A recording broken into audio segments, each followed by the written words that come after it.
Jordan Klepper is a correspondent on The Daily Show and the host of America Unfollows Democracy. Welcome to Fast Politics, Jordan Klepper. Molly, thanks for having me. Oh my God, I just watched your special, which is called, wait, tell us what the special is called. Did it make you happy? Did it give you hope? Oh yeah. What the fuck is happening out there? It's the feel-good special of the year. It's a weird time. Yeah, you have... People's brains are melting across the country, and luckily, the only thing we have to stop it is a referendum where we have to utilize those brains. So it's an interesting time, to say the least. I feel like another title for your special could be Democracy Dies in Stupid. That's not bad. You should have been around a couple weeks ago. We went with America Unfollows Democracy because, we're trying to get the kids. We're trying to get them. The youngs. We want to get all the young kids on their social medias, but I think you're not wrong.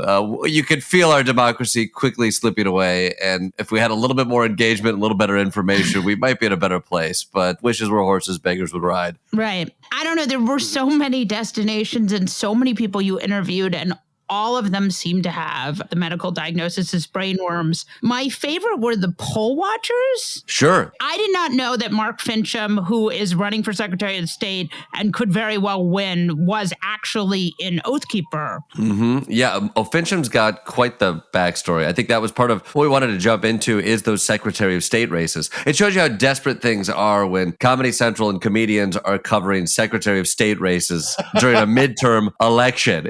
This is all hands on deck, everyone. I actually want to push into that a little bit because so you're a comedian, but you're covering what's actually happening in a way, and I actually was thinking about that when I was watching, in a way that seems like almost a little more accurate than a sort of more straight news. Like straight news will come into that and be like, well, Mark Fincham is an Oath Keeper, but Democrats want to, give you free glasses. So basically they're the same. The question is, are you better suited to cover the state of American decay than a more traditional news program because you don't have to choose sides what seems like the death of democracy? It feels like we're living in a farce. So you see where comedians serve a purpose. You understand where we're coming from. I've always said that this idea that there's any kind of unbiased information that we get is in and of itself a illusion. And so when people would come to The Daily Show, they would understand, like, I understand this is a comedy show. It has the bias of a comedy. Hopefully, the comedy bias is looking for BS, having your own point of view and bringing that to something. I think that allows us to go into the field. And yeah, we bring logic into the field. We try to counteract some of these narratives and try to get down to why these people believe certain things, or just try to see what the word on the ground is.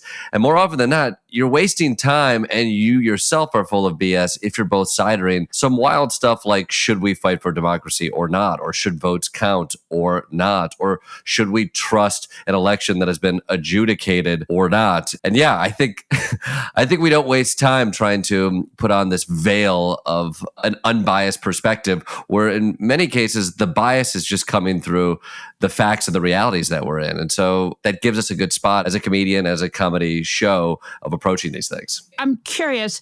It seems like this Dinesh D'Souza movie has had a huge influence on a lot of these people. Can you talk about that? For sure. What I've found is we go out into the field and we try to sense what narratives people are holding on to. How do they push back against some pretty incontrovertible evidence? Something like January 6th was one where you quickly saw there didn't have to be a cohesive narrative for people to push back against wanting to accept the reality of January 6th. People would say it was Antifa. Some people would say it didn't happen. Some people would say it was a good thing. There wasn't a coherent narrative, but you didn't need one. And then you fast forward to this election, and there isn't a good coherent narrative for people to bat down the fact that Donald Trump lost so many lawsuits, that there hasn't been really clear, incontrovertible evidence of election fraud.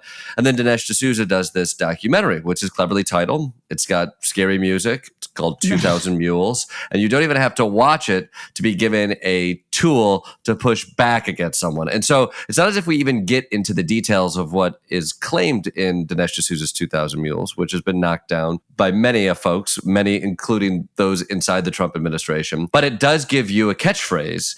And so this last time out, I've had discussions with people about what happened this past election, and people didn't have great answers. Now they can easily just say 2000 mules, and then you give them information. They're like, well, 2000 mules. And so that's almost all you need. What is the catchphrase? What is the simple idea that we can boil down to something that's clean, that you can put in the face of uncomfortable information, so I have to move on to something else? Then what?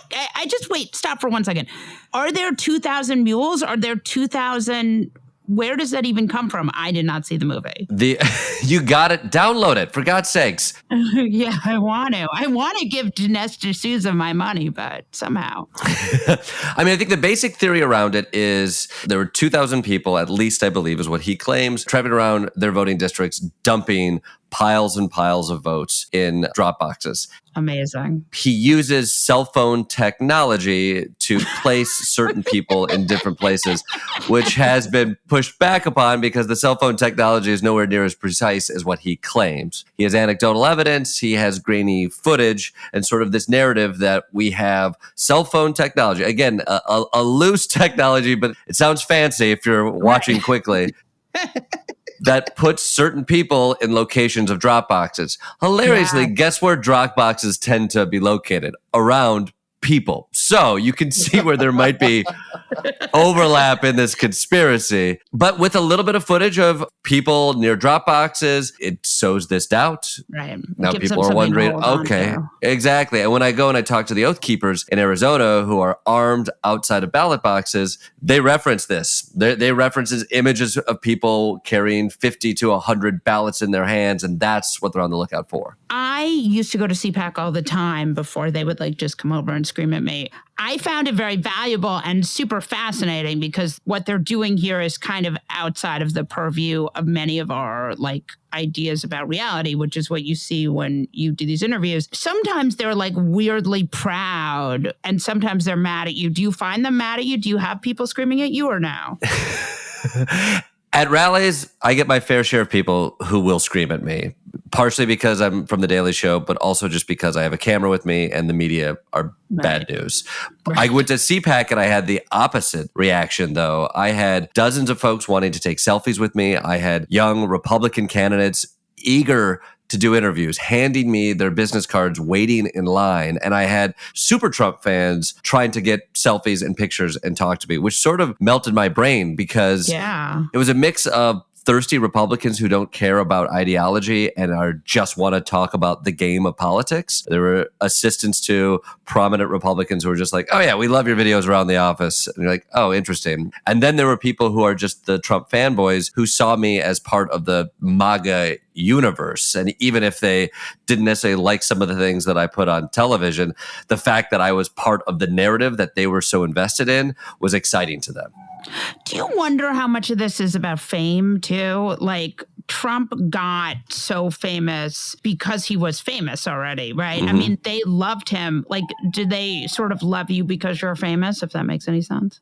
Yes. It is at CPAC. It was all just a game. CPAC was nauseating because there was no discussion of governing. It was the show. And this is show business. The deeper I go into it, I see the show business of it all. I only see the show business of it all. And the fact that Marjorie Taylor Greene is walking through CPAC and she has 20 people behind her with cell phone footage trying to just get pictures of her because she's famous because she says the wildest things. And then I'm talking to moderate Republicans who can't get anybody to pay attention to them because they're not famous, because they don't say wild things that travel. And they're talking to me because I'm part of this narrative. I'm the bad guy. I'm the heel. I'm the villain. And therefore, they want a selfie with me there, too. And so it is just this big show. And the farther I go into it, it's this is the only way to compete in this is get your fame, get your brand, get it as high as you can, and then rile up the troops who want to turn on and watch the most exciting television show they can. It's funny because you are in a situation where there are people who really believe this stuff, who are the people in this special, right? You interview them, they believe it, but the CPAC folks are really just using them, right? Oh, yes. And CPAC had a mix of the superfans who do believe it. But again, believing it it's not the issues. The Trump fans are just Trump fans. They're a fan of the fame, the brand, and they want it to be, it's about win-loss. They identify with Donald Trump, and therefore they want him to win at all costs. That's what they're excited about. And then you see the second tier of people in the MAGA universe who do know better and see this and just see the only way to find success in that platform is to utilize this, to play it up. You know, I go out and I see Carrie Lake utilizing this. I see all of these major candidates utilizing this narrative. Okay, I'll use election denialism as a way to talk to people, to rile them up, to get them excited. And from that, I will find my own success. So you know this group pretty well. Where do you think they go now? They follow everything that Trump does. And so it's easy for them to jump on board, and Trump's going to give them a destination in a week, it sounds like. Social media is where they're going to converse. And so whoever can make the most noise there, they will follow. I don't see other candidates that have the same zhuzh as Donald Trump did if he extricates himself from the conversation. I went to a Doug Mastriano rally in Pennsylvania. Yes. And 9 people who were there seemed very jazzed. It was like, oh, here is MAGAism without Donald Trump. And it's sad. People are talking the talk, but they're not showing up. Mastriano is not as compelling. And like you said, he's not as famous. He's not a big famous guy that they want to take a selfie with. And so even though the ideas are there, the energy isn't. So it's very curious. I think Trump can have little MAGAites that grow up underneath him. But I'm definitely seeing failures of that and failures of charisma that start to populate the Republican Party. So I would say like the sort of heirs to Trumpism are the Carrie Lakes, right? Mm-hmm. And the DeSantis's, though, I mean, again, there's this possibility that there's going to be a DeSantis-Trump face-off, right? Mm-hmm. Mm-hmm. Yeah. When I talk to people out there, these rallies, people are showing up to see Donald Trump. Sometimes they can't even name the other people who the rallies are for. Yes, that's some great videos. That's more often than Dixon, not. They really have. They seem to have no idea who the fuck Tudor Dixon is. No, even the Trump fans. She was their third choice. But it doesn't matter. Trump is going to be there, so they show up. And then DeSantis' name pops up because he loves to make noise. He's becoming more famous in that world, and he's openly cruel. DeSanctimonious, as we call him now in this household. Yes. Yes, DeSanctimonious as he now is. So I think there are people like him who, if he runs against Trump, I don't think there's a space for him. But if Trump leaves an opening, he has the playbook. He has the actionable, cruel moves that people get excited about. And sadly, that is something that is out there that is not talked enough about, is the cruelty and the excitement around the cruelty there is palpable and can be weaponized. And I see a couple of those big stars there and figuring out how to do it. One of the things I think that we in the sane media industrial complex, whatever that means, have always sort of made a mistake with Trump is that there's a lot of us feel like there's a moment where Trump will be like, oh, this I can't deal with anymore. That's never going to happen, right? I mean, he just keeps going until he hits until he hits sort of someone who will stop him, which is no one. So he is attempting to flush our democracy down the toilet because he was embarrassed he lost an election. He is willing to do that. It goes no farther than that comment, I'm embarrassed that I lost. Right. So what do I need to do? Well, burn it all down. So will he go away quietly? No, he'll never go away. If there's an ounce of embarrassment that the narrative around him is turning, he will do everything in his power to continue to push whatever lies, make him a hero, and people will buy that. And he's already set up the blueprint for it all. And that's where even these midterms and what's happening in the future, people already don't believe the results. They haven't happened yet and people don't believe it. They don't believe it. People already don't believe what happened in 2024. And I think the shit is in the pool. It's hard to get the shit back out of the pool. And I think as long as there's shit in the pool, that's the pool that Donald Trump feels most comfortable in. Oh, that's both disgusting and also disturbing. Yeah. Yeah. So I'm like, I don't see a clean boiling pool in the near future. And I do think I don't see a world where he's not a part of the conversation, if not attempting to make himself the central focus. What is the stuff you saw that you couldn't put in the show because you were like, oh, we can't put that in? Sadly, some of the stuff goes darker, stranger, and sadder. Yeah, I think we in Michigan, I ran into a woman who was openly anti-Semitic and talked about the Rothschilds and only one? The banking system. Only one. She was really forceful in it. There was a glimpse of her there, but you could tell there was a lot of hate that was out there. There was another man who went into depth about Nancy Pelosi and drinking the blood. I think there was also a little clip of him, but it went to a very dark place. And sadly, Mike Lindell kept popping up at rallies trying to interrupt our interviews. And frankly, we were like, Mike, we just don't have the time, man. I'm sorry. So there's sadly no Mike Lindell in this, and not without him trying. By the way, Mike Lindell, he has really worked hard to like mimic Trumpism, but he can't do it because he's just too uncharismatic. He is a celeb at these rallies. He shows up early. There was, I don't think he's technically invited to some of the inside events. Right, I saw a video of him outdoors, right? It is. Yes, he's at two of the events we went to, he would show up literally 7 hours before Trump spoke, and he would speak on a ramshackle stage outdoors for the people who are waiting. And there's part of it that's like, he might not technically be invited, but they're like, if you want to stand on the stage in between us playing YMCA by the Village People for the 100th time, you can get up there and say whatever you want, and people will take selfies. And frankly, he travels. He gets in his big car and he drives to that stage, and he likes to talk. Oh, Jesus Christ. Is the brick wall guy still there? The guy in the brick wall suit? Have you seen him or no? I haven't seen Brick Wall Guy. No, sadly. I hope he's all right.